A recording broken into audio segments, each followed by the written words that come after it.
चलिए, तो प्रोडक्टिविटी से रिलेटेड मैंने सारी डेफिनेशंस आपको बता दिया, ठीक है। इवन मैंने आपको ये भी बता दिया कि एनसीपी का क्या होता है ड्यूरिंग सक्सेशन। अब प्रोडक्टिविटी से ही रिलेटेड कुछ एक टर्म है, उसको भी देख लेते हैं, ठीक है। एक टर्म आता है, ये बात ड्यूरिंग सक्सेशन भी मैंने आपसे बात करी थी, अगर आपको याद हो, पी बाय बी रेशियो, याद है किसी को? P by b ratio, p का मतलब था यहाँ photosynthesis by the producer of ecosystem, hello, और बी का मतलब था बायोमास। और मैंने कहा था बायोमास का मतलब तो दोनों ही होता है, प्लांट का भी एनिमल का भी, मगर एक सोच रहा हो तो क्या सोचेंगे, बायोमास किसका होता है? एनिमल का, मतलब कंज्यूमर का, मतलब हेटरोट्रॉफ का। बताओ, during succession p by b ratio less than 1 आएगा, ड्यूरिंग सक्सेशन की बात किए हैं, लेस देन 1 आएगा, मोर देन 1 आएगा, और इक्वल टू 1 आएगा। राजेश्वरी बताएगी। ड्यूरिंग सक्सेशन लेस देन 1 आएगा। लेस देन 1 आएगा, क्योंकि ड्यूरिंग सक्सेशन की जब हम बात कर रहे हैं तो उस दौरान एनिमल की डाइवर्सिटी बढ़ती ही जा रही है, एज कंपेयर प्लांट की डाइवर्सिटी उतनी नहीं बढ़ रही है। और अगर ऐसा है तो ऊपर का वैल्यू लेस जाता जाएगा और नीचे का वैल्यू मोर जाता जाएगा, और ड्यूरिंग सक्सेशन ये डाटा, ये रेशियो लेस देन 1 आएगा। एक बात ये बतानी थी, बता दिया, पी बाय बी रेशियो। और अब मुझे दो टर्म बताने हैं, जिसमें से एक टर्म है फोटोसिंथेटिक एफिशिएंसी, या फिर इसको बोलोगे आप फोटोसिंथेटिक कैपेसिटी, और एक टर्म समझाना है इकोलॉजिकल एफिशिएंसी, या फिर इसको आप बोल सकते हो trophic level efficiency, trophic level efficiency. आइए समझाते हैं। फोटोसिंथेटिक एफिशिएंसी का मतलब क्या है?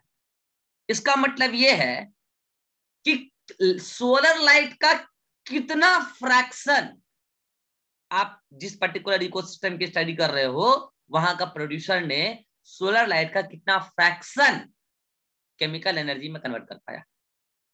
That fraction, that amount of solar energy is known as photosynthetic efficiency. अब आप ये कैसे निकालोगे? तो मुझे एक बार बताओ, टोटल सोलर लाइट कितना आता है? आईएसआर, यही आता है ना? आता तो आईएसआर है ना प्लांट के पास, और प्लांट उसको कन्वर्ट करके क्या बनाता है? बोला है इसे, प्लांट आईएसआर को यूज करके क्या बनाता है अपने अंदर? कौन सी एनर्जी बनाता है?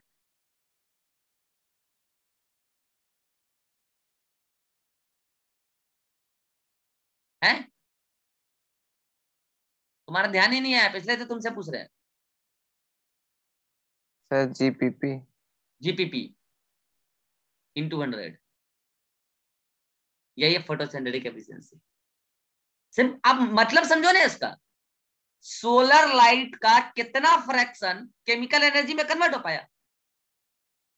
तो अब इसको जैसे देखो भाई, आप कहते हो कि मेरा एग्जाम में इतना नंबर आया है, इतना परसेंट आया है, तो क्या करते हो कि आपका कितना नंबर आया डिवाइडेड बाय टोटल नंबर कितने का था एग्जाम में, इंटू 100। तो आप कहते हैं ना कि मेरा इतना नंबर आया है, मेरा ये पढ़ने की एफिशिएंसी है, ये वो आपका पढ़ाई का एफिशिएंसी, इतना नंबर आपने लाया।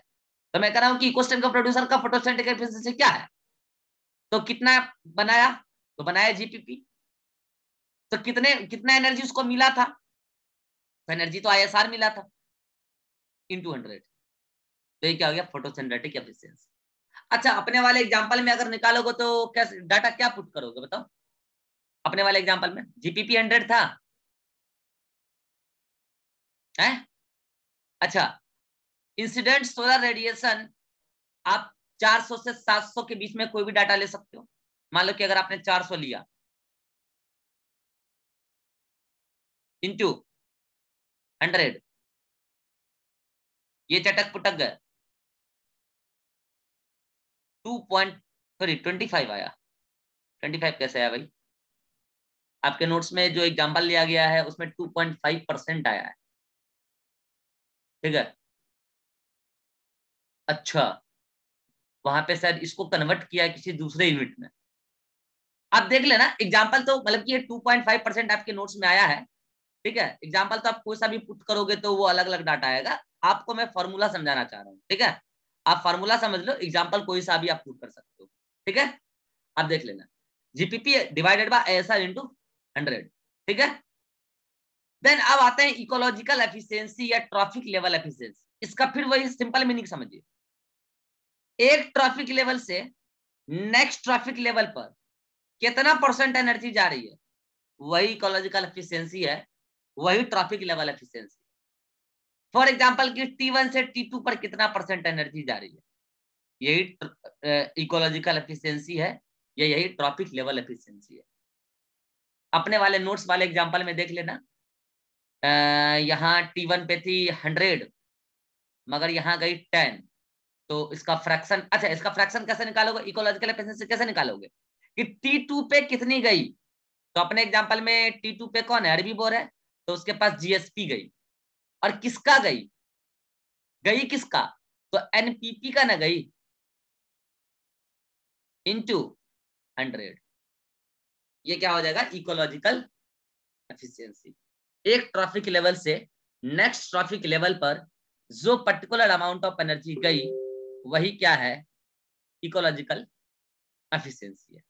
तो आपको बस इसका मतलब समझ में आना चाहिए, फॉर्मूला आप निकाल लोगे। तो ये दो टर्म थे, ये दोनों टर्म भी मैं आपको एक बार नोटबुक में दिखा देता हूं कहां पे है। देन आगे कुछ इकोलॉजिकल ट्रेंड देखेंगे, ऑर्डर देखेंगे।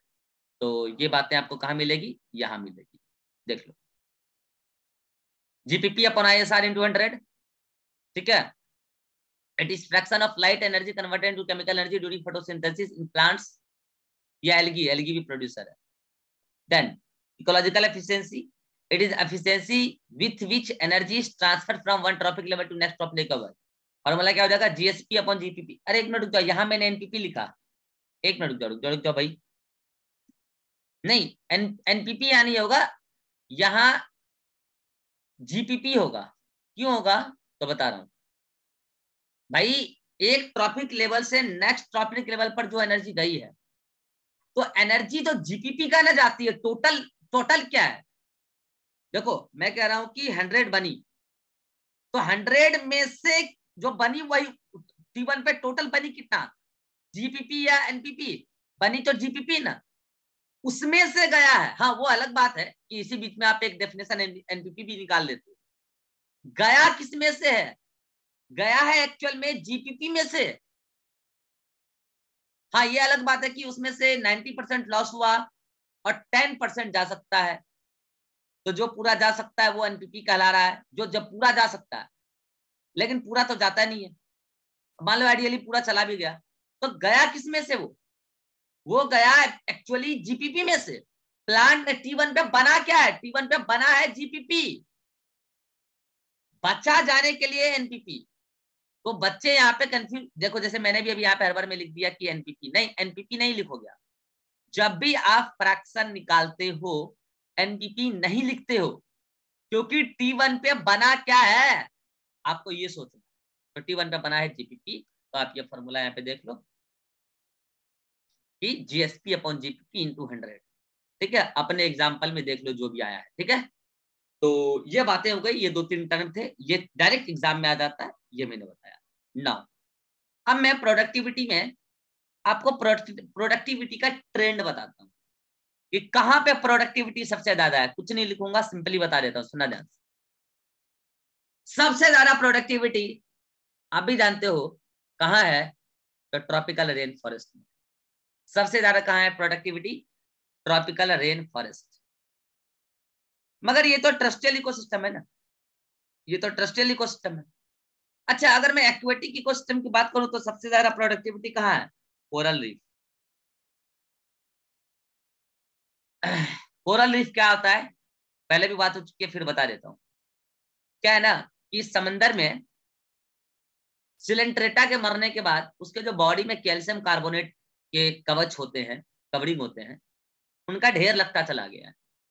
इतना ढेर लगता चला गया है कि एक कॉलोनी तैयार हो गया है, और उस कॉलोनी पर फाइटोप्लैंक्टन्स वगैरह के इजिली ग्रो करते हैं, और वहां पर इतना अप्रोप्रिएट अमाउंट में सोलर एनर्जी भी पहुंचता है कि मस्त फोटोसिंथेसिस भी हो जाता है। इसीलिए कोरल रीफ पे एक गजब की डाइवर्सिटी क्रिएट हो गई है during the course of evolution. Aquatic में सबसे ज्यादा डाइवर्सिटी कोरल रीफ में, और ट्रस्टियल में सबसे ज्यादा डाइवर्सिटी ट्रॉपिकल रेन फॉरेस्ट। अगर इन दोनों में कंपेयर करना पड़ जाए तो ज्यादा ट्रॉपिकल रेन फॉरेस्ट में। ज्यादा ट्रॉपिकल रेन फॉरेस्ट। ओके, तो ये तो बात किसकी हो गई, टेरेस्ट्रियल इकोसिस्टम और एक्वेटिक इकोसिस्टम। मगर इन दोनों के बीच का एक एरिया होता है जिसको आप कहते हो वेटलैंड।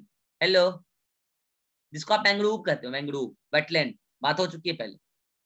तो मुझे बताओ, वेटलैंड में डाइवर्सिटी ज्यादा है, और मैं बताऊं वो अप्रोक्सीमेटली इसके बराबर में, अप्रोक्सीमेटली। ऐसा क्यों, कोई बता सकता है? वेटलैंड में, मैंग्रोव में डाइवर्सिटी इतनी ज्यादा कि लगभग लगभग ट्रॉपिकल एंड फॉरेस्ट के बराबर में, अगर मैं पूरे वेटलैंड के डाइवर्सिटी को कैलकुलेट करूं। तो इसका कारण ये सर है, क्योंकि वहाँ पे, बोलो बोलो। सर वहाँ पे लैंड और वाटर दोनों ही कांटेक्ट में रहते हैं, तो हाँ, स्पीसीज डाइवर्सिटी। वो इकोटोन एरिया है इसीलिए, और इकोटोन में जो स्पीशीज होते हैं वो एज स्पीशीज होते हैं, इसी वजह से वहां पर डाइवर्सिटी ज्यादा है। फिर भी अगर एग्जामिनर, आप वैसे तो देखो ट्रॉपिकल एंड फॉरेस्ट और वेटलैंड में लगभग लगभग बराबर डाइवर्सिटी होता है परमिट एरिया। फिर भी अगर जबरदस्ती आपसे पूछा जाए ना इन दोनों में से एक को वेटेज दो, इसको ज्यादा बताओगे? Answer is tropical rain forest. यानी कि अगर मैं ओवरऑल ऑर्डर लिख दूं कि सबसे ज्यादा डाइवर्सिटी कहाँ है, tropical rain forest, then wetland क्योंकि इकोटॉन है, देन कोरल रीफ। और ट्रॉपिकल रेन फॉरेस्ट में इतनी ज्यादा डाइवर्सिटी क्यों है, इसकी चर्चा पहले की जा चुकी है। हेलो, इसकी चर्चा पहले की जा चुकी है आपसे।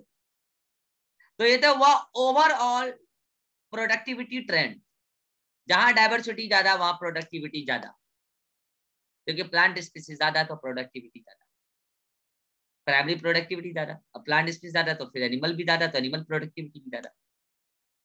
लेकिन टेरेस्ट्रियल इकोसिस्टम में फिर अलग से एक सेपरेट ट्रेंड है। जैसे ट्रॉपिकल एंड फॉरेस्ट में सबसे ज्यादा टेरेस्ट्रियल में, then grassland, then tropical deciduous, then temperate deciduous, then tundra और डेजर्ट। ये पूरा एक ट्रेंड है, आपको याद रखना है। देन एक्वेटिक इकोसिस्टम में सबसे ज्यादा कोरल रीफ है, देन उसके बाद लेक, देन रिवर। अच्छा, लेक और रिवर में रिवर की डाइवर्सिटी कम और लेक की ज्यादा, और प्रोडक्टिविटी ज्यादा लेक की। क्यों? क्योंकि लेक कम एरिया का होता है, रिवर बड़ा एरिया का होता है, और रिवर फ्लोइंग वाटर है। और अगर रिवर फ्लोइंग वाटर है, ज्यादा फ्लो कर रहा है, तो उसमें प्रोड्यूसर ठहर नहीं पाते हैं, तो प्रोडक्टिविटी कम। देन उसके बाद आता है ओशियन या डीप लेक। ओशियन और डीप लेक में प्रोडक्टिविटी बहुत कम होता है, उसका कारण बता रहा हूँ। दोनों का अपना अपना कारण है। ओशियन में नाइट्रोजन डेफिशिएंसी है, और डीप लेक में फास्फोरस डेफिशिएंसी, और दोनों जगह अपना अपना कारण है। डीप लेक में फास्फोरस की डेफिशिएंसी इसीलिए है क्योंकि फास्फोरस हैवी एटम है, और वो नीचे सेटल डाउन हो जाता है, और फास्फोरस ऊपर अवेलेबल नहीं होता प्रोड्यूसर को, जो ऊपर फाइटोप्लैंक्टन है, इसलिए वहां पे डाइवर्सिटी, वहां पे प्रोडक्टिविटी कम है। और अगर कल को जबरदस्ती हम फास्फोरस मिलाते जाएं लेक के सरफेस में, तो वहां पे एल्गल ब्लूम तैयार हो जाएगा, मतलब वहां पे प्रोड्यूसर खूब ज्यादा ग्रो कर लेंगे।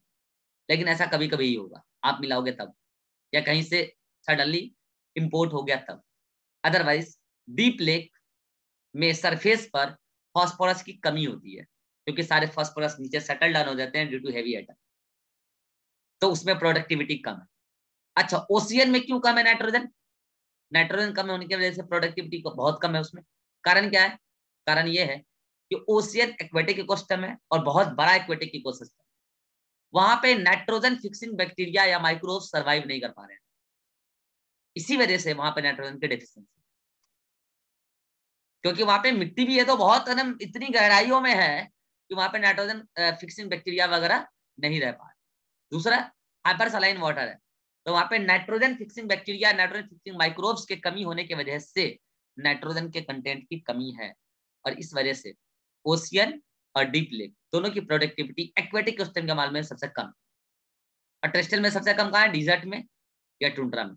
ये पूरा ट्रेंड आपको पता होना चाहिए, ठीक है? और ये ट्रेंड आपके नोट्स में यहाँ पे लिखा हुआ है, डायरेक्ट क्वेश्चन आता है इससे, देख लो। प्रोडक्टिविटी का ऑर्डर है, ठीक है?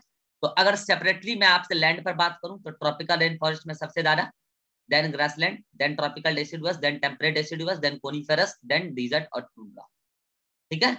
दोनों अलग अलग है, डिजर्ट और टुंड्रा अलग अलग चीजें, लेकिन दोनों में अप्रोक्सीमेटली बराबर है, मतलब कि सबसे कम बोलो ना, टेरेस्ट्रियल में सबसे कम प्रोडक्टिविटी है। देन वाटर में, कोरल रीफ में सबसे ज्यादा, देन लेक में, देन रिवर में। इन दोनों में भी लेक क्यों, रिवर लेक ज्यादा क्यों, रिवर कम क्यों, बता चुका हूँ।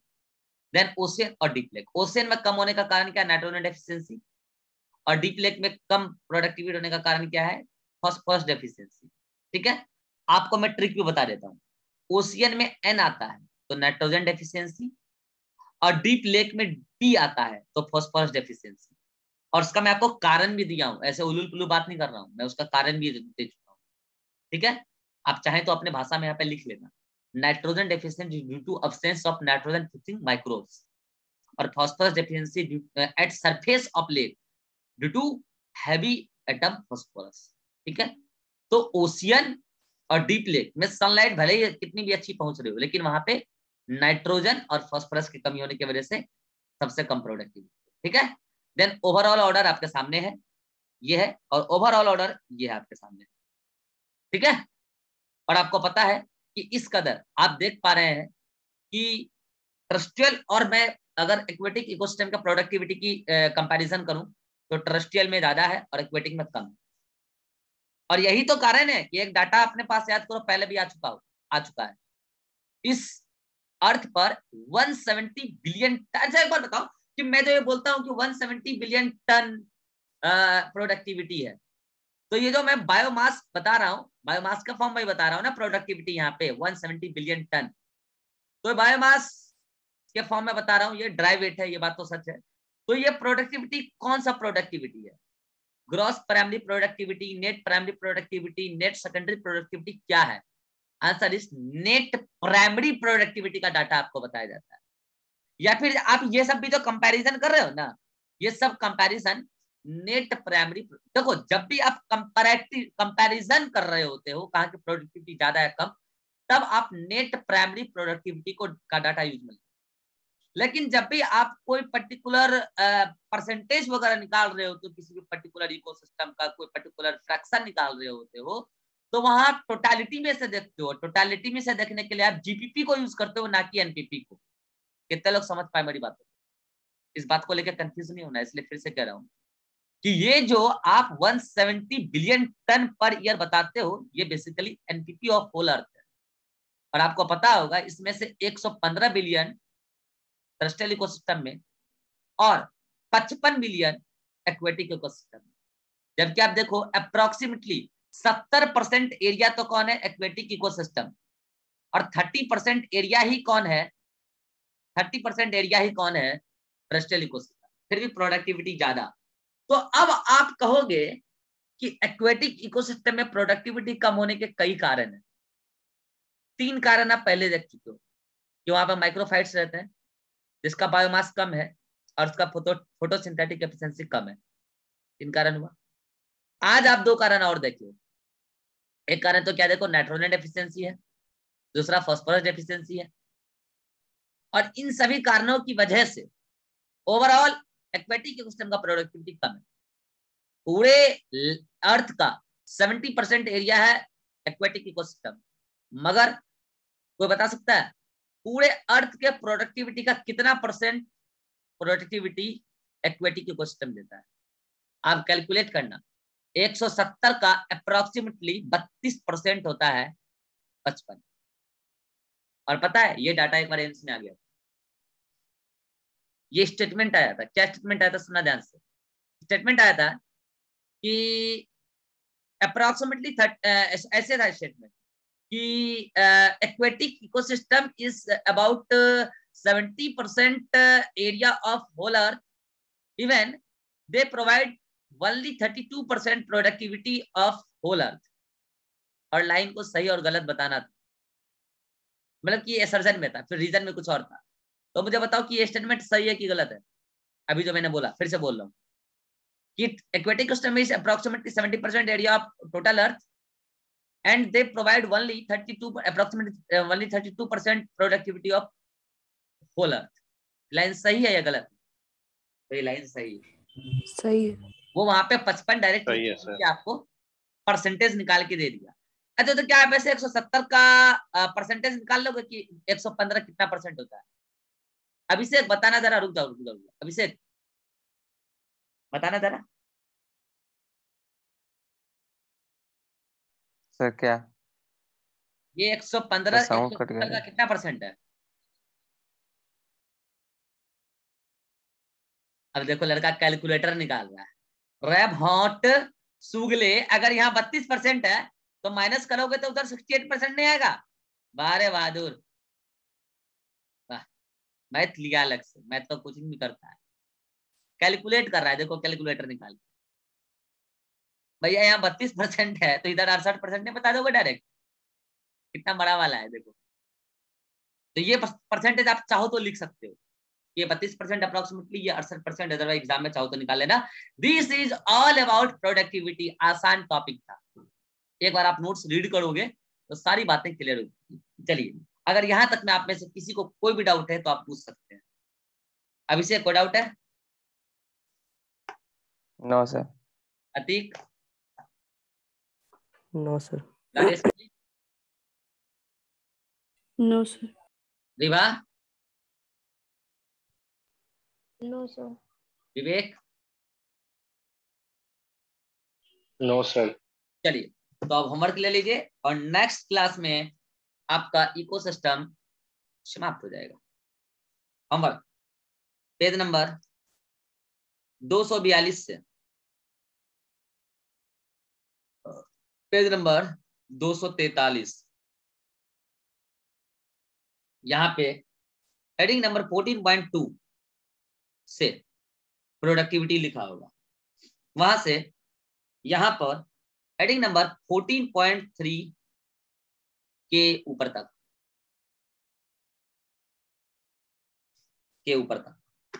मैं फिर कह रहा हूं, आपके इकोसिस्टम का सिलेबस जो है टेस्ट का वो एज पर एनसीईआरटी है, जिसमें कि सक्सेशन और डिकम्पोजिशन भी है, जो मैं पहले पढ़ा चुका हूं पहले वाले चैप्टर में, मगर वो एनसीईआरटी में इस चैप्टर में दे रखा है, तो वो आपका टेस्ट का पार्ट होगा। ठीक है, इस बात को भूले नहीं आप। चलिए, तो इसको आप यहाँ तक पढ़ लीजिए जल्दी से, देन अगले 10 मिनट के बाद मैं नया मीटिंग क्रिएट करता हूँ और पढ़ेंगे हम प्लांट इन